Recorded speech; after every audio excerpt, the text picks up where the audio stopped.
अब next SN1 SN2 को start करने से पहले ये टॉपिक आना बहुत जरूरी है। ओके, अपन ने क्लास 11th में आइसोमेरिज्म पढ़ा था, आइसोमेरिज्म पढ़ा था, स्ट्रक्चरल, उसके 5 चेन, पोजीशन, मेटामर, फंक्शनल और टॉटोमेरिज्म। ठीक है, वहां पे एक और पढ़ा था अपन ने, स्टीरियो आइसोमेरिज्म। एक स्ट्रक्चरल होता है, क्या होता है, स्टीरियो। स्टीरियो में 2 होते थे, GI और OI, ज्योमेट्रिकल आइसोमेरिज्म और ऑप्टिकल आइसोमेरिज्म। ये अपन ने पढ़ लिया था सिस ट्रांस वाला मामला, ये अपन ने कहा था कि 12th में जब काम आएगा तब शुरू करेंगे एक बार, अब शुरू कर रहे हैं अपन। SN1 SN2 इसके बिना नहीं पढ़ सकते, कोई रीजन समझ नहीं आएगा कि SN1 SN2 का मैकेनिज्म क्या चल रहा है। ओके, बेटर है कि इसको पढ़ने के बाद ही अपन शुरू करें, बुक में थोड़ा सा आगे पीछे है, मेरा तरीका ये वाला है ना। तो ऑप्टिकल आइसोमेरिज्म क्या होते हैं, क्यों होते हैं, उससे पहले एक नया वर्ड सीखना पड़ेगा आपको। The word is chiral carbon. कैसा कार्बन, या फिर इसको बोलते हैं असिमेट्रिक कार्बन, या फिर इसको बोलते हैं स्टीरियो सेंटर। देखो सिंपल सा है, ऐसा कार्बन जिसके 4 के 4 ग्रुप्स जो जुड़े हुए हैं, 4 कितने बॉन्ड होते हैं, 4 बॉन्ड होते हैं, चारों के चारों डिफरेंट जुड़े हुए एटम्स या मॉलिक्यूल्स या ग्रुप जो भी है।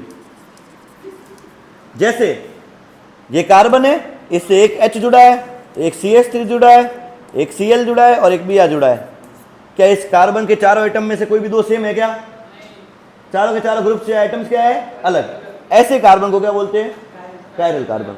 इसके लिए स्टार से इसको रिप्रेजेंट किया जाता है, स्टार एस्टेरिस्क से। ठीक है, तो कायरल या असिमेट्रिक कार्बन समझ में आया क्या होता है पहले। अब ये क्यों पढ़ रहे हैं, क्या एक ऐसा हो रहा है कायरल कार्बन के अंदर कि अपन को अलग से पूरा टॉपिक पढ़ना पड़ रहा है। ओके, तो बहुत सारी रिसर्च, ये वैसे ऑर्गेनिक केमिस्ट्री में सबसे नई ब्रांच में ही आता है ये वाला ऑप्टिकल आइसोमेरिज्म। ठीक है, इसकी अगर एक बार एक दो स्टोरी सुनाओ ना, तो एक स्टोरी सुना, सिंपल स्टोरी ऐसे है। रशिया में ना एक दवाई का डिस्कवरी हुआ था, थैलिडोमाइड करके। ठीक है, थैलिडोमाइड करके एक दवाई थी। वो थैलिडोमाइड की दवाई एक्चुअली काम थी, जो प्रेग्नेंट औरतें थी उनके सर दर्द वगैरह था या छोटी मोटी बीमारी था उसका था। तो वो लैब में टेस्ट किया, कोई प्रॉब्लम नहीं थी। दवाई की फैक्ट्रीज में बना के सारी की सारी स्टोर में भेज दी गई। वहाँ पे वो दवाई कंज्यूमिंग होना शुरू हो गया। वहाँ लगभग 5 से 6 साल में बहुत सारे बच्चे, मतलब अराउंड, मैं एग्जैक्ट परसेंट नहीं, मतलब 20 to 50% बच्चे, किसी के हाथ नहीं आ रहा सही, किसी के पैर नहीं आ रहा सही। क्या मेरी बात समझ में आ रही है, वो लूले लंगड़े ये सब आ रहे हैं सारे बच्चे। ओके, तो फिर वापस उस दवाई को टेस्ट किया गया। उस दवाई को टेस्ट किया गया तो पता चला कि वो दवाई तो ओके, एकदम कोई तकलीफ ही नहीं है। तो गड़बड़ कहाँ हो रही है, गड़बड़ एक्चुअली क्या थी, वो दवाई जो थी ना, उसका फॉर्मूला था ना, उसमें जो कार्बन था उसके अंदर 4 डिफरेंट एटम थे। कितने थे, फिर 4 जब डिफरेंट एटम होते हैं, वो कार्बन एटम या वो मॉलिक्यूल दुनिया में 2 फॉर्म में एग्जिस्ट करता है। कितने फॉर्म में एग्जिस्ट करता है, ये 2 फॉर्म में एग्जिस्ट करता है। एक फॉर्म होता है इसका D फॉर्म, एक होता है L फॉर्म। D का फुल फॉर्म रहता है डेक्स्ट्रो रोटेटरी, और L का फुल फॉर्म होता है लेवो रोटेटरी। अब एक्चुअली सर ये क्या समझा रहे हो, समझ नहीं आ रहा है तो देखो इधर, D फॉर्म और L फॉर्म क्या होते हैं, उसके लिए तुमको समझना पड़ेगा अपनी बॉडी की रिएक्शंस। अपनी बॉडी के अंदर जितनी भी रिएक्शंस होती है ना, वो होती है स्टीरियो केमिकल रिएक्शंस। कैसी रिएक्शंस होती है, स्टीरियो केमिकल रिएक्शंस में क्या मतलब है कि जैसे एंजाइम्स वाला तुमने अगर पढ़ा होगा बायोलॉजी वालों ने, एंजाइम्स के अंदर लॉक एंड की मैकेनिज्म चलता है। एक एंजाइम जो होती है वो कुछ इस तरह से लेके आती है अपना शेप, और सामने सबस्ट्रेट जो आएगा वो ऐसा ही एग्जैक्ट शेप का होगा, तब जाके रिएक्शन होती है। क्या ऐसा होता है, लॉक एंड की मैकेनिज्म किसमें होता है, एंजाइम्स के अंदर। ऐसा वाला मॉलिक्यूल नहीं आया, मान लो यार Cl की जगह Br हो गया, साइज चेंज होगी तो उसमें जुड़ेगा, तो वो रिएक्शन होगी नहीं। वो रिएक्शन होगी तो उसका जो फंक्शन है वो होगा। क्या बात समझ में आ रही है। इसी तरह बॉडी के अंदर भी अपन कोई मॉलिक्यूल खा रहे हैं, मतलब जितने भी अपन कंज्यूमिंग कर रहे हैं सब में कार्बन होता है ज्यादातर। वो कार्बन का मॉलिक्यूल अगर कैसा है, कायरल है। अब ये एग्जांपल सुनना, ये इंपॉर्टेंट है, ध्यान से देखना। मैं 2 अलग अलग 2 मॉलिक्यूल लाया हूं, देख लो 2 मॉलिक्यूल है, दोनों कायरल है। कैसे कायरल है, क्या एक कार्बन एटम से 4 डिफरेंट कलर दिख रहे, 4 डिफरेंट कलर से मतलब क्या है, 4 अलग अलग एटम। क्या कायरल है दोनों, क्या दोनों सेम नहीं लग रहे, अपोजिट है या सेम है, एग्जैक्टली सेम दिख रही है। Yellow yellow, white white, blue blue, purple purple. हाँ, अगर इसमें बीच में मिरर रख दिया जाए तो क्या एक दूसरे की मिरर इमेज है, एग्जैक्टली मिरर इमेज है ये दोनों। ओके, अब इसकी खास बात क्या है, सुना, तुम अगर अभी इन दोनों को आइडेंटिकल बोल रहे हो, दोनों सेम है, अगर आइडेंटिकल है तो मान लो ये बॉडी में तुमने कंज्यूम किया और ये मान लो सरदर्द की दवाई है, किसकी दवाई है, सरदर्द की दवाई है मान लो ये, तो सरदर्द की दवाई बॉडी के अंदर ऐसा वाला मैकेनिज्म होगा तो कहीं ऐसा होगा, यहाँ पे ब्लू, यहाँ पे येलो और यहाँ पे पर्पल, ऐसी जगह साइड में जाके फिट हो जाएगा। ब्लू येलो पर्पल से एटम की साइज होगी खुद की, अभी मैं कलर्स के हिसाब से बता रहा हूँ इसलिए ऐसा है, ठीक है। तो ऐसी जगह जाए ये फिट हो जाएगा, सरदर्द क्या हो जाएगा, ठीक हो जाएगा तुम्हारा। सरदर्द क्या हो जाएगा, देना वो, ये ब्लू येलो और पर्पल अगर यहां जुड़ रहा है, एग्जैक्ट फिट हो रहा है यहां पे, तो सरदर्द क्या हो जाएगा, ठीक हो जाएगा। क्या वो सेम टू सेम मॉलिक्यूल था दूसरा वाला भी, इसको यहां फिट करने की कोशिश करो, ब्लू येलो, कितने भी रोटेशन कर लेना, कैसे भी कर लेना आप, ये भले ब्लू यहां ले आना, भले दूसरा वाला ले आना, कुछ भी कर लेना, ये इस पे फिट, जबकि दोनों मॉलिक्यूल दिखते कैसे, पूरे सेम नहीं दिखते। मॉलिक्यूल दोनों के दोनों कैसे दिखते हैं, पूरे सेम, लेकिन एक जाके सरदर्द सही कर रहा है, दूसरा सरदर्द अगर सही नहीं कर रहा है, वो कहीं और लीवर वगैरह कहीं और जाके रिएक्शन कर लिया, वहां कुछ और रिएक्शन खराब कर दी, तो ऐसा थैलिडोमाइड में हुआ था, रशिया वाला वो दवाई, बात समझ में आ रही है। वो सरदर्द सही नहीं करके कुछ और काम कर रहा था, जिससे बच्चे के पूरे वो ऑर्गन्स खराब हो गए थे। क्या बात समझ में आ रही है, ओके। तो दीज आर एक दूसरे के कौन से आइसोमर्स है, ऑप्टिकल आइसोमर्स। एक का नाम है डेक्स्ट्रोरोटेटरी और एक का नाम क्या है, अब कैसे पता लगेगा कौन डेक्स्ट्रो कौन लेवो, और क्या होता क्या है डेक्स्ट्रोरोटेटरी, इसके लिए एक एक्सपेरिमेंट समझना पड़ेगा। जब कोई भी लाइट की रे आती है, क्या इतना तक समझ में आया अभी कि दोनों आइडेंटिकल नहीं है। मेरे दोनों हाथ है ना, जैसे ये दोनों हाथ भी आइडेंटिकल नहीं है, अगर दोनों को एक साथ साथ सुपर इम्पोज कराना चाहूं, क्या सुपर इम्पोज होगा, आमने सामने अलग है, मिरर इमेज है ये दोनों एक तरीके, अगर मिरर में रखूंगा दोनों एक दूसरे सामने आमने, ठीक है।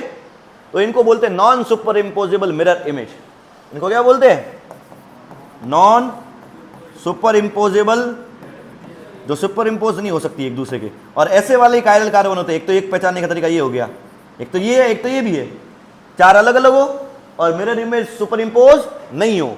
अगर सुपर इम्पोज हो जाए उसका भी एक तरीका है। अभी ये दोनों मिरर इमेज है, इसकी अगर कोई भी दो एटम रिप्लेस कर दूं, कोई भी दो एटम, अभी एग्जैक्ट दोनों सेम है पूरे, अब देख लो सुपर इम्पोज हो रहा है क्या, क्या बात समझ में आ रही। अब वो भी रिएक्शन देगा और ये भी रिएक्शन दोनों दे देगा, लेकिन कोई भी दो वापस चेंज कर लिए, कैसा हो जाएगा। अभी दोनों अगर ये डी फॉर्म है तो ये भी डी फॉर्म है, अगर ये एल फॉर्म है तो अभी ये भी क्या है, एल फॉर्म। अब ये डी फॉर्म एल फॉर्म क्या होता है, उसके लिए एक्सपेरिमेंट समझना। लाइट जो होती है ना, लाइट के चारों तरफ इलेक्ट्रिक फील्ड और मैग्नेटिक फील्ड होता है, और वो चारों तरफ होता है। इसको ऐसे समझ सकते हो, मान लो ये लाइट की रे है, ठीक है, मान लो इसकी तरफ से चारों तरफ से एक एरो निकल रहा है, चारों तरफ से एरो निकल रहा है, चारों तरफ से। फिर मैंने तुमको बोला उधर देखो, और मैंने इस लाइट को रोटेट कर दिया, फिर तुमको बोला वापस इधर देखो, क्या तुमको पता चलेगा मैंने रोटेट किया है, क्योंकि इसके एरो कहाँ तरफ है, चारों तरफ एरो है। चारों तरफ अगर एरो होगा, अगर ठीक है ना, लाइट की रे के चारों तरफ अगर एरो होगा तो तुमको पता ही नहीं चलेगा मैंने रोटेट किया है कि नहीं। तो इस लाइट को पहले पास किया जाता है निकोल प्रिज्म नाके सब्सटेंस से। ऐसे सब्सटेंस निकोल प्रिज्म, जैसे एक एग्जांपल लिया है, ऐसा प्रिज्म है जो लाइट के सारे अलग अलग दूसरे इलेक्ट्रिक फील्ड क्या करेगा, मैग्नेटिक फील्ड करेगा कैंसिल, सिर्फ एक प्लेन में रखेगा ओनली, मतलब दो एरो होंगे, एक ऊपर और एक, तो अब ये सिंगल एक प्लेन में हो जाएगा, इसको बोलते हैं प्लेन पोलराइज्ड लाइट। अब लाइट कैसी हो जाएगी, प्लेन पोलराइज्ड लाइट। तुमने वो सुना है सनग्लासेस वगैरह पोलराइज्ड आते हैं, बहुत महंगे महंगे, जो क्रिकेटर्स फुटबॉल्स वाले सब यूज करते हैं, वो ये होते हैं। और एक आधा वीडियो देखा होगा तुमने कभी यूट्यूब पे कि वो वाला सनग्लासेस लगाया और मछली एकदम दिखने लगी पूरे पानी में से, गंदा पानी था, मछलियां दिखने लगी। हाँ, कैमरा के लेंस में पोलराइज आते हैं बहुत सारे, इस तरह से होते हैं। तो पोलराइज बना दिया। पोलराइज में क्या फर्क है पहली वाली लाइट से, पहली वाली लाइट से चारों तरफ इलेक्ट्रिक फील्ड था, अभी प्लेन पोलराइज में सिर्फ एक प्लेन में होगा, एक ऊपर और एक नीचे, ऐसा इलेक्ट्रिक फील्ड होगा एक प्लेन में। अब अगर मैं रोटेट कर दूं तो तुमको पता चल जाएगा, इसलिए प्लेन पोलराइज लाइट लाए। एक बार प्लेन पोलराइज लाइट को डी फॉर्म से निकाला तो उसने रोटेट कर दिया राइट साइड में, मान लो 50 डिग्री। दूसरी बार एल फॉर्म से निकाला, उसने भी 50 डिग्री रोटेट किया, पर वो कितना करेगा, माइनस में, प्लस माइनस लेफ्ट साइड में करेगा। तो दोनों रोटेशन, ऑप्टिकल रोटेशन क्या देंगे, optical rotation will be same. क्या मेरी बात समझ में आ रही है, हेलो, प्लेन पोलराइज लाइट अगर इससे निकाली और इससे निकाली, दो अलग अलग मॉलिक्यूल है, मान लो ये दोनों मिरर इमेज है, इससे प्लेन पोलराइज लाइट निकाली तो लाइट मेरे को बाद में मिलेगी कुछ एंगल से रोटेटेड। अगर डी फॉर्म है तो राइट में रोटेट होगी, कहाँ होगी, तो उसके रोटेशन को प्लस में लिखा जाता है, प्लस फॉर्म भी लिखते हैं इसको। और एल फॉर्म है तो वही उतना ही एंगल होगा, पर क्या होगा, उसको लिखा किससे जाएगा, ये है दो मॉलिक्यूल में डिफरेंस।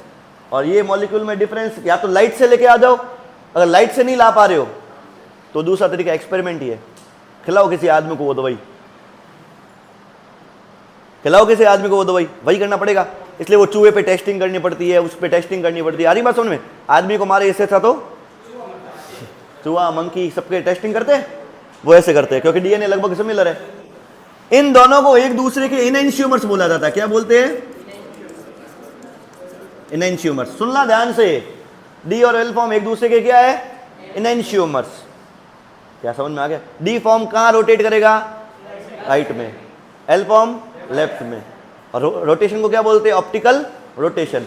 कौन सी light, plane polarised light. Okay, D form L form clear है। अच्छा एक मान लो एक बीकर लाया जिसमें 50% डी फॉर्म है और 50% एल फॉर्म के मॉलिक्यूल है, ये लाइट आई, बताओ रोटेशन कहाँ होगा, सेम जगह रहेगा रोटेशन, वो इधर कर रहा है वो इधर कर रहा है, ओवरऑल राइट कहाँ आएगी, सीधी की, तो नो ऑप्टिकल रोटेशन। अच्छा ऑप्टिकल रोटेशन नहीं हो रहा है तो ऐसे मिक्सचर को बोलते हैं रेसिमिक मिक्सचर। क्या बोलते हैं, और अगर रेसिमिक मिक्सचर बनाने का प्रोसेस पता चल जाए उस प्रोसेस को बोलते हैं रेसिमाइजेशन, कल समझेंगे SN1 में। ओके इतना ही है, रेसिमिक मिक्सचर रेसिमाइजेशन तक डेफिनेशन लिख देनी अपने को बस। अब आ जाओ NCERT पेज नंबर 177 एग्जाम्पल 6.8। एक बार एक छोटा सिंपल सा क्वेश्चन कर लो, बताना है तुमको इन दोनों में से कौन सा कायरल है कौन सा नहीं है। कायरल और अकायरल, अकायरल मतलब जिसमें चार अलग अलग नहीं होते हैं। चलो इसका थर्ड क्वेश्चन करा रहा हूं उस एग्जाम्पल का, उसमें ऐसा दे रखा है CH3 CH2 CH Br CH3। बताओ किसमें कायरल कार्बन में, इसमें कोई है कि इसमें कोई है, इसमें देखो कार्बन है, तीनों तीनों क्या है, हाइड्रोजन। क्या ये ऑप्टिकल रोटेशन या कायरल कार्बन है क्या, जब एक भी सेम हो जाते दो भी सेम हो जाते तो क्या बोलते कायरल। ये कायरल नहीं है, ये कायरल है क्या, ये वाला, इसका एक Br है एक H है एक मिथाइल है, चारों क्या है, ये कैसा कार्बन है, इसके दो फॉर्म एग्जिस्ट, डी फॉर्म और उसको लिखा ऐसे रहेगा, डी फॉर्म वाले को प्लस, डी फॉर्म वाले को प्लस लिखेंगे, ब्रोमोब्यूटेन 2 ब्रोमोब्यूटेन ना, प्लस करके 2 ब्रोमो, और उसके वाले को कैसा लिखा जाएगा, -2 ब्रोमोब्यूटेन। देखने से कभी पता नहीं चलेंगे, वो एक्सपेरिमेंटली पता चल सकता है प्लस और माइनस। आपको देखने से अभी नहीं कह सकता मैं प्लस है कि माइनस है, वो लाइट लाके ऑप्टिकल रोटेशन करवा के ही पता चलेगा। बाकी तो दोनों दिखते सेम टू सेम। क्या ये ऑप्टिकल आइसोमर शो करेगा, क्योंकि इसमें सारे के सारे कार्बन कैसे अकायरल है। तो ऐसे कंपाउंड जिसमें एक भी कायरल हो जाए, ऐसे कंपाउंड को बोलते हैं ऑप्टिकली एक्टिव कंपाउंड। क्या बोलते हैं, जो ऑप्टिकल रोटेशन रखता है। ऑप्टिकली एक्टिव कंपाउंड मतलब जिसमें डी और एल फॉर्म मिलेंगे, कायरल मिलेगा एक ना एक पक्का। Clear, done, this is it.